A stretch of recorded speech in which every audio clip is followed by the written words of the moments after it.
Australia, the United Kingdom, the United States. Maritime democracies united by vast oceans across 3 continents. In peace and in times of need. Guided by the enduring ideals we share. Democracy, resilience, innovation, diversity. Our 3 nations commit to strengthening our global partnership. To get to work for the freedom and safety of our people, for peace and stability of the Indo-Pacific, and for the good of the world.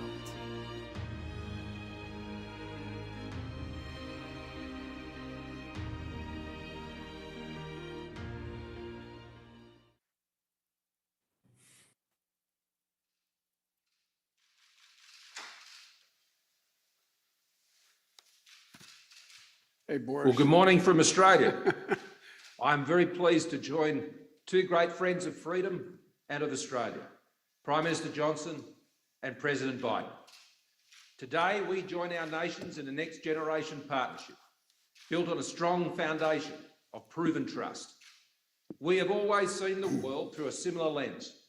We have always believed in a world that favours freedom, that respects human dignity, the rule of law, the independence of sovereign states and the peaceful fellowship of nations. And while we have always looked to each other to do what we believe is right, we have never left at each other. Always together, never alone. Our world is becoming more complex, especially here in our region, the Indo-Pacific.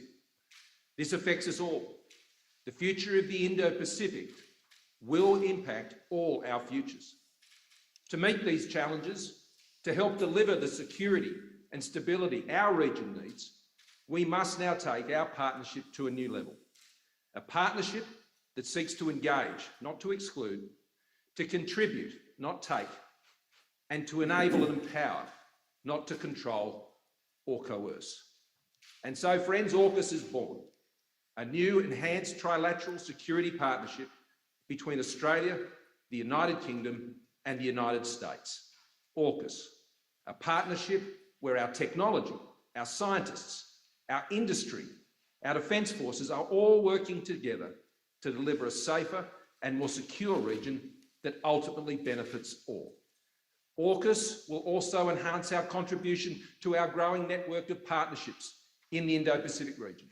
ANZUS, our ASEAN friends, our bilateral strategic partners, the Quad, Five Eyes countries, and of course our dear Pacific family. The first major initiative of AUKUS will be to deliver a nuclear-powered submarine fleet for Australia. Over the next 18 months, we will work together to seek to determine the best way forward to achieve this. This will include an intense examination of what we need to do to exercise our nuclear stewardship responsibilities here in Australia.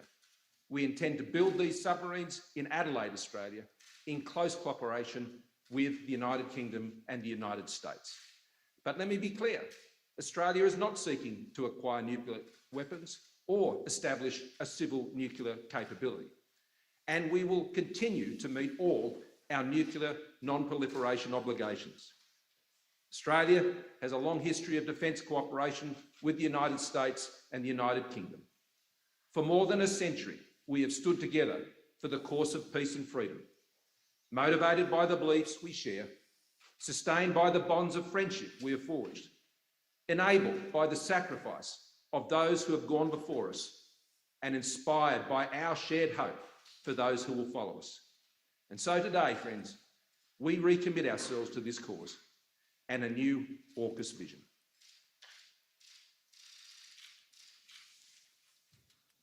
I'm delighted to join President Biden and Prime Minister Morrison to announce that the United Kingdom, Australia, and the United States are creating a new trilateral defence partnership known as AUKUS, with the aim of working hand in glove to preserve security and stability in the Indo-Pacific.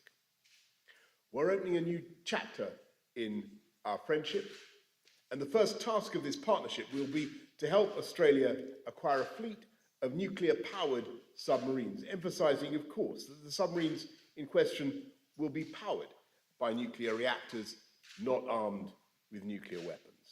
And our work will be fully in line with our non-proliferation obligations. This will be one of the most complex and technically demanding projects in the world, lasting for decades and requiring the most advanced technology. It will draw on the expertise that the UK has acquired over generations, dating back to the launch of the Royal Navy's first nuclear submarine over 60 years ago. And together with the other opportunities from AUKUS, creating hundreds of highly skilled jobs across the United Kingdom, including in Scotland, the north of England, and the Midlands, taking forward this government's driving purpose of levelling up across the whole country. We will have a new opportunity to reinforce Britain's place at the leading edge of science and technology, strengthening our national expertise, and perhaps most significantly, the UK, Australia, and the US will be joined even more closely together, reflecting the measure of trust between us, the depth of our friendship, and the enduring strength of our shared values of freedom and democracy. Only a handful of countries possess nuclear-powered submarines, and it is a momentous decision for any nation to acquire this formidable capability, and perhaps equally momentous for any other state to come to its aid. But Australia is one of our oldest friends, a kindred nation, and a fellow democracy, and a natural partner in this enterprise. Now the UK will embark on this project alongside our allies, making the world safer and generating jobs across our United Kingdom. Thank you. Over to you, Mr. President. Thank you, Boris. And I want to thank that fellow down under. Thank you very much, pal. Appreciate it, Mr. Prime Minister. I'm honored today to be joined by two of America's closest allies, Australia and the United Kingdom, to launch a new phase of the trilateral security cooperation among our countries. As Prime Minister Morrison and Prime Minister Johnson said, I want to thank you for this partnership, your vision as we embark together on this strategic mission. Although Australia, the UK and US partnership, AUKUS, it sounds strange in all these acronyms, but it's a good one. AUKUS, our nations will update and enhance our shared ability to take on the threats of the 21st century, just as we did in the 20th century, together. Our nations and our brave fighting forces have stood shoulder to shoulder for literally more than 100 years. Through the trench fighting in World War I, the island hopping in World War II during the frigid winters in Korea, and the scorching heat of the Persian Gulf. The United States, Australia, and the United Kingdom have long been faithful and capable partners, and we're even closer today. Today, we're taking another historic step to deepen and formalize cooperation among all three of our nations, because we all recognize the imperative of ensuring peace and stability in the Indo-Pacific over the long term. We need to be able to address both the current strategic environment in the region and how it may evolve, because the future of each of our nations, and indeed the world, depends on a free and open Indo-Pacific enduring and flourishing in the decades ahead. This is about investing in our greatest source of strength, our alliances, and updating them to better meet the threats of today and tomorrow. It's about connecting America's existing allies and partners in new ways and amplifying our ability to collaborate, recognizing there is no regional divide separating the interests of our Atlantic and Pacific partners. Indeed, this effort reflects a broader trend of key European countries playing an extremely important role in the Indo-Pacific. France, in particular, already has substantial Indo-Pacific presence and is a key partner and ally in strengthening the security and prosperity of the region. The United States looks forward to working closely with France and other key countries as we go forward. And finally, this initiative is about making sure that each of us has a modern capability the most modern capabilities we need to maneuver and defend against rapidly evolving threats. AUKUS will bring together our sailors, our scientists, and our industries to maintain and expand our edge and military capabilities and critical technologies such as cyber, artificial intelligence, quantum technologies, and undersea domains. Now, as a key project under AUKUS, we are launching consultations with Australia's acquisition of conventionally armed nuclear-powered submarines for its Navy, conventionally armed. I want to be exceedingly clear about this. We're not talking about nuclear-armed submarines. These are conventionally armed submarines that are powered by nuclear reactors. This technology is proven, it's safe. And the United States and the UK have been operating nuclear-powered submarines for decades.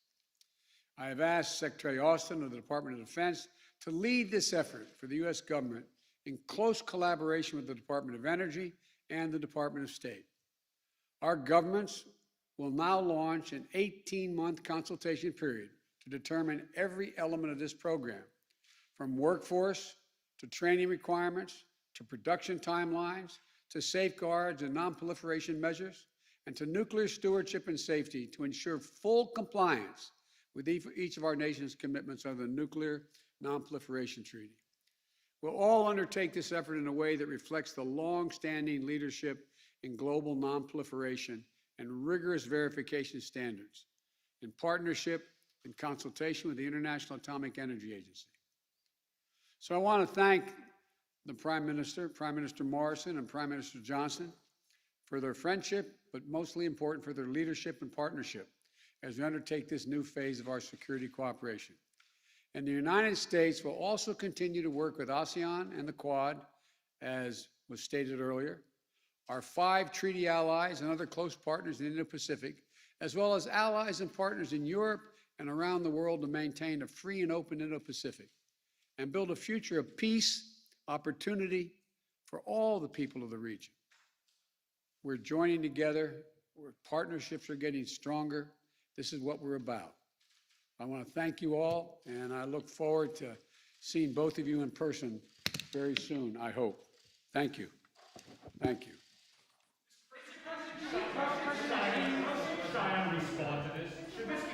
Mr. President, did you tell President Xi when you spoke to him last week?